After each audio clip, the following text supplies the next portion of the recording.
Well, hey, my name is Cameron Lewis. I'm president of the real estate club here at NC State.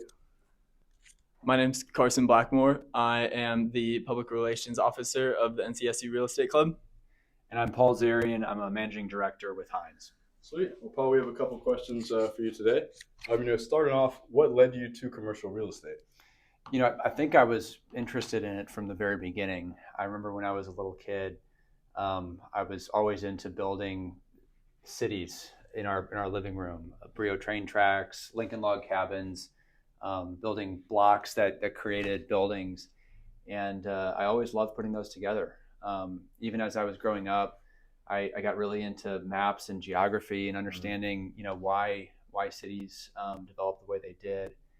And like many people too, my parents were in the process of buying a house, and going through that with them was really interesting. So neither of my parents were in real estate. A lot of times you see people stay in the industry that their parents were in. For me, it was kind of just a natural curiosity. And I went to college, took kind of an urban economics course, real estate finance course, and was fortunate enough to get my first job in the industry. And I quickly realized how little I knew about it. But what I began to appreciate is how many different skill sets it requires. It's finance, it's marketing, it's design, requires interpersonal relations, and it every day is something different, and it's a new challenge, and I've loved it so far. Yeah, thank you. Awesome. Well, are there any current trends in the real estate or development industry that you think are very exciting or innovative? Yeah, in real estate development, there's really two ways of going about it. The first is you're trying to build for the lowest cost possible, and there's a benefit to that. I mean, you're delivering space that society uses, and you're trying to do so where people can really use that space and match their budget. The other side is you're pushing the market, and you're trying to innovate and do something a little bit different. And I think that's the most fun. Some examples of that are our mixed use development projects where you're really focused on the experience. Life science and lab space, was a huge push in the Triangle over the past couple of years, and currently that market's in a little bit of a downturn. But whatever product type you're focused on, you're trying to kind of always both meet the market, but then also go to where you think the market is going.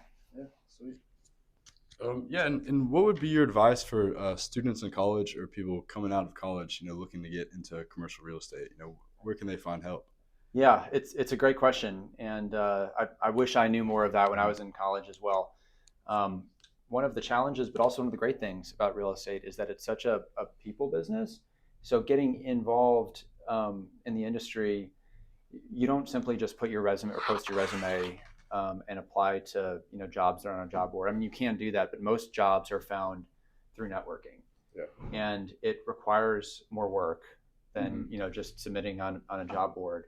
But through those conversations, you also learn so much more. And I found those to be really interesting and valuable because you can talk to people who are in the industry, figure out what field specifically within real estate they're in, and they're all very different, and get a sense for how they think about strategy, what they think about the future of the business. And I found those conversations to be so much more interesting and informative compared to if you were just submitting a resume. Yeah, for sure. And through that process, it also builds your network that not only will help you get a job, but when you get into the industry, you already have that built-in network, which will also just help accelerate your career beyond that. Yeah, for sure. And that's a lot of what we do here at the Real Estate Club is try to give our students that network so they can find the people to connect with and get those jobs outside of college. Absolutely. And I know you mentioned before you're managing director of Hines right now. I was a little bit curious about what are the most challenging aspects about being a managing director of such a big development company.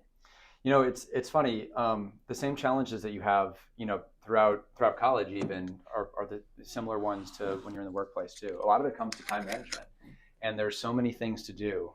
For us as a company, we do development, we do acquisitions, we're active in all product types.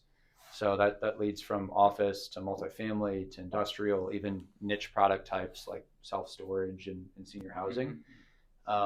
So it becomes a question of how do you spend your time and where do you allocate your time, to pursue those different opportunities.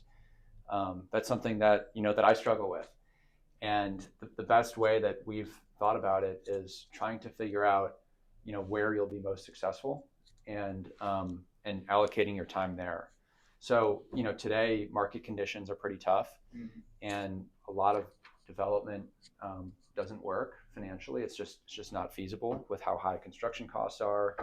The fact that, in many product types, rents are no longer growing. So the return that an investor would get from development generally isn't there, unlike a couple of years ago.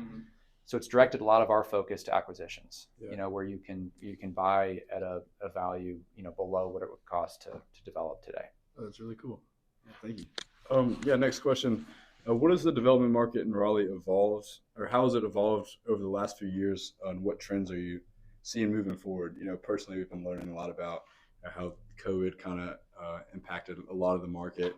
There's been a huge supply in apartments, what seems to be recently, and maybe the demand is not there for the supply now. Are you seeing anything like that? Yeah, that's spot on. And you can kind of think about the real estate market and its continued evolution as having a cyclical and a structural component. So on the cyclical side, that's all about kind of short-term supply and demand cycles. And you're exactly right. So when rents were growing by 20% a year during COVID, developers answered the call and they started building a lot of units because they were responding to that demand. That was 3 or 4 years ago, and now all of those units are delivering at the same time. And while demand is still high, it's not as high to compensate for that supply wave. The interesting thing about supply and demand fundamentals, though, is that you can look forward, and the amount of units under construction is decreasing every single quarter. That the market's going to come back into equilibrium. It's just going to be a few quarters until it gets there. But you can kind of predict what's going to happen. So that's the cyclical side of the industry. On the structural side, those are kind of long-term fundamental changes that are in play. And in Raleigh and in the Triangle specifically, one trend that comes to mind is the focus on placemaking and mixed use and really experiencing that real estate. You look at projects, some of which we've had the benefit of being a part of, like Fenton, and we're working on the future phase of American Tobacco. There are others in the market like North Hills and Ironworks that have also, done that placemaking. And, if the whole thought behind it is that if you're able to provide an experience for someone, rather than just another square foot, that's a real reason to be there.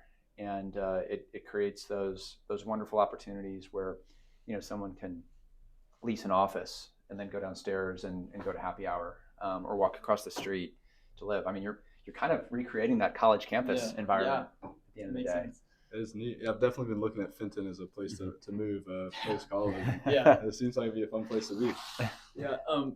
And I think that's super unique hearing that from just so many people, especially about office space, and how I think nationally you're seeing that office space is on a downturn since a lot of people have gone digital and on Zoom and things like that. But if I understand it correctly, the office types or the scenarios within those mixed use developments that you're mentioning are kind of like Class A office space, where it's like you're providing them an experience rather than just an office, and those markets can sometimes be doing a little bit better than the other ones, correct?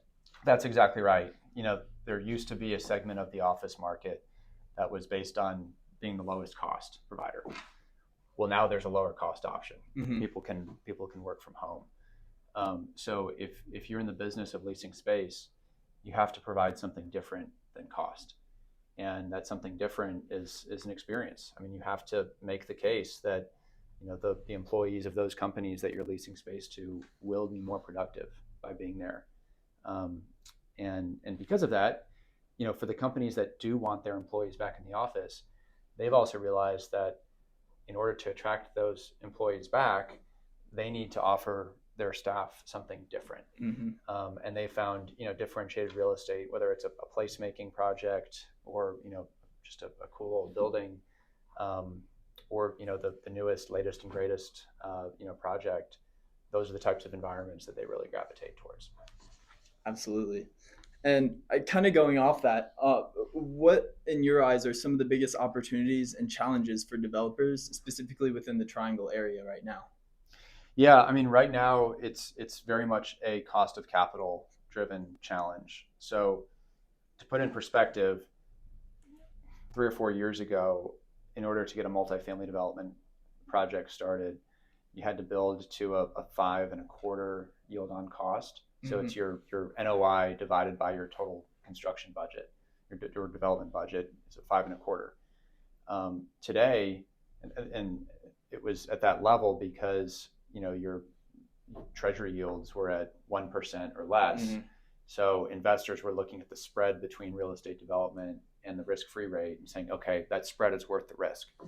Today, you can put your money in treasuries and earn a mid 4% return, and a 75 basis point spread to take all of that development risk just doesn't make sense. Yeah. So as a result, those yield on cost requirements have increased. You really need to be at a mid to high 6% rate. And that either requires a lower budget or more revenue. And because of those supply demand dynamics, rents are falling. So that's a headwind. And with all the inflation that we've experienced over the past couple of years, construction cost budgets are up. So as a result, a lot of projects that would have worked very well a few years ago no longer work today. Yeah. So I'd say a lot of that downturn is really just cost of capital and economics driven. Sweet. That's fantastic. That's all we have, but I came up with one more question real quick. So did I actually too. Well, what's the craze with data centers? Do you have any information on that? Yeah, that's exactly right. So that's absolutely one of the in vogue product types right now. And what's unique about data centers is it provides kind of that processing power to support artificial intelligence and even things like driverless cars. Yeah. All that happens to happen in kind of one place. But one of the attractive things about it is that they require so much power, and there's simply not enough power to go around. So if you can secure the power, build a data center, you can then sign a long-term lease with a Fortune 50 company like Google or Meta or Amazon, someone like that. Call them hyperscalers, and they're a great tenant to have because they have fantastic credit, and you kind of have a unique real estate commodity. That's really cool. Yeah, super cool. I didn't know much about it, but I heard it was kind of the new thing. I was reading about that as well. And going back to, you mentioned, if I understood this right, what you guys are doing a lot of right now is acquisitions, correct? Yeah, we're doing a lot of acquisitions, and then we still do have some development projects in the works. But over the past couple of years, we've really tried to ramp up the acquisition capability. And so within the Triangle, those acquisitions, are you trying to implement leasebacks within those, or is it more just hitting the open market once you acquire those? Yeah, we will usually lease space. So for example, and there's different things you can do. So we acquired a retail project called Waverly Place in South Cary.